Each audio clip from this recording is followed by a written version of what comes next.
नमस्कार। द देसी अड्डा पर आपका स्वागत है। मैं हूं राकेश तिवारी। देखिए, जीके का नया प्रश्न है। बिहार का वो कौन सा प्रमंडल है जो मुख्यमंत्री देने के मामले में तो सबसे आगे है, पर विकास के मामले में सबसे फिसड्डी।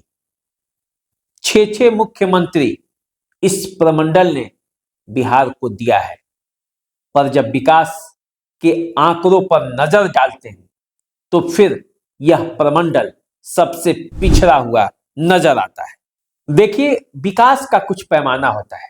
आज मैं उन पैमानों के बारे में बताऊंगा और आपको बताऊंगा कि उस पैमाने में ये प्रमंडल कहां फिट बैठते हैं। मैं जिस प्रमंडल की बात कर रहा हूं, उस प्रमंडल ने एक ऐसा नेता दिया जो देश की आजादी में अग्रणीय भूमिका निभाया, जो महात्मा गांधी, जवाहरलाल नेहरू, सुभाष चंद्र बोस, न जाने कितने नेताओं के साथ बैठकर देश के स्वतंत्रता के लिए ताना बाना बुना। एक ऐसे नेता जिसने जब पढ़ाई के दौरान कॉपी लिखा तो फिर जांच करने वाले उसमें गलती ढूंढ नहीं पाए। जब देश आजाद हुआ और संविधान बना, संविधान का एक एक फुल स्टॉप और कॉमा तक जिसे याद था, उस नेता का वो प्रमंडल है। एक ऐसे नेता का वो प्रमंडल है जिसने देश में क्रांति लाई, कांग्रेस की सत्ता को उखाड़ फेंका।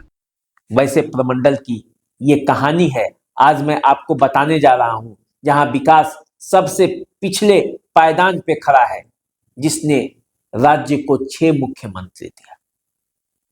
वो भी ऐसा वैसा नहीं, वैसा मुख्यमंत्री जिसे बिहार के लोग जानते हैं, हर जन जन तक पहचानते हैं।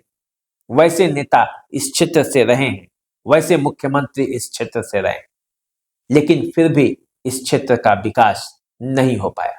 जानते हैं वो प्रमंडल कौन सा है?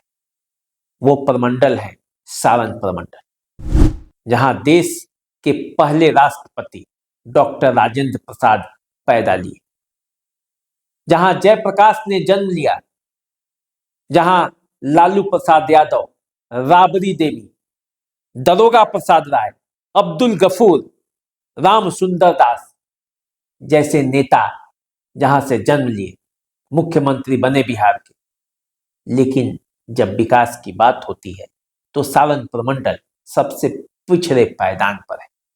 देखिए, बिहार में 3 एयरपोर्ट है, पटना, गया और दरभंगा, जो मुख्य रूप से चालू स्थिति में है। लेकिन कहां है सारण प्रमंडल? सारण प्रमंडल में एक भी एयरपोर्ट नहीं है। बिहार में 11 सरकारी मेडिकल कॉलेज है, लेकिन यदि सारण प्रमंडल में आप खोजेंगे तो एक भी नहीं मिलेगा। 5 चीनी मिलें थी यहां, 3 बंद हो गई। सारण में जो मढ़ौरा औद्योगिक क्षेत्र था, उसका क्या हाल पड़ा है आप सभी जानते हैं। नेताओं के आश्वासनों से घायल हो चुका है यह औद्योगिक नगरी। सारण का मॉर्टन मिल, सारण का चीनी मिल, मढ़ौरा का मॉर्टन मिल सब बंद है। 3 जिला में जो 2 जिला है वो बाढ़ प्रभावित है। बाढ़ से बचने के लिए कोई उपाय नहीं। इस इलाके में कोई बेहतर स्कूल नहीं है। एक यूनिवर्सिटी तो है, जयप्रकाश यूनिवर्सिटी, लेकिन यहाँ के छात्रों का जो सेशन है वो सबसे पीछे रहता है। इस साल एडमिशन कराइए, 5 साल में स्नातक की डिग्री मिलेगा। समझिए कि वहां के छात्रों के कैरियर के साथ कौन सा खिलवाड़ होता है। देखिए, इस इलाके में नेता और अभिनेताओं की कमी नहीं, एक से एक नेता और एक से एक अभिनेता। पंकज त्रिपाठी भी इसी इलाके से आते हैं, अखिलेंद्र मिश्रा भी इसी इलाके से। मुंबई इंडस्ट्री में सभी इन्हें जानते हैं, सभी इन्हें पहचानते हैं। संगीत के क्षेत्र में यदि बात करें तो भिखारी ठाकुर, जिन्हें भोजपुरी का शेक्सपियर कहा जाता है, वो भी यहीं के। महेंद्र मिश्र, जिन्हें पूर्वी सम्राट कहा जाता है, वो भी इसी इलाके के। लेकिन विकास के मामले में यदि देखेंगे तो सारण शून्य पे खड़ा है। यदि बाद के दिनों के नेताओं की बात करेंगे, इसी प्रमंडल के सीवान लोकसभा क्षेत्र के सांसद हुए शहाबुद्दीन, जिनके स्वागत में भारत में कौन कहे, अरब देशों में 6000 गाड़ियां खड़ी हो गई थी, जिन्हें फूल मालाओं से अरब देशों में लादा जा रहा था। उस शहाबुद्दीन के इलाके में विकास के मामले में पायदान जो है वो सबसे पीछे है।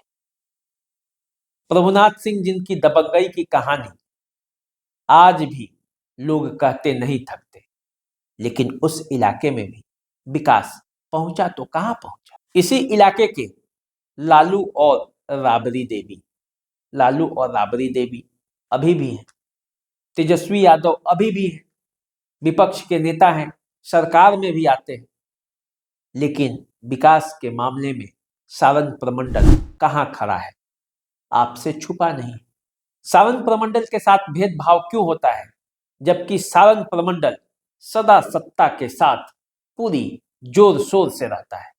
जब लालू यादव का जमाना था तो सारण प्रमंडल के सभी लोग, अधिकांश सीटें आरजेडी जीतती थी, आरजेडी का उस पर कब्जा होता था, आरजेडी को लोग वोट देते थे, लेकिन विकास के मामले में शून्य था।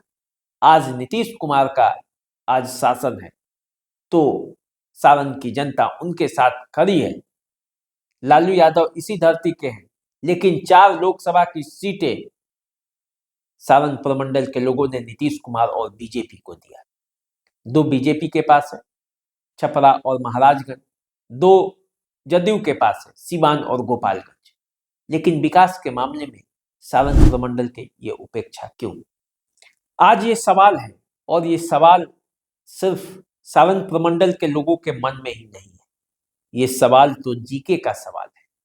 क्योंकि जिस प्रमंडल में 6 मुख्यमंत्री हो, जिस प्रमंडल में इतने नामी गिरामी लोग हैं, जो राजनीति में शुरू से ही सक्रिय रहे हैं, जहां भारत के पहले राष्ट्रपति का घर हो, उस इलाके में यदि पिछड़ेपन है, यदि वो इलाका पिछड़ता चला गया समय के साथ, तो समझिए कि राजनेताओं का इस क्षेत्र पर क्या मनोदशा रही होगी।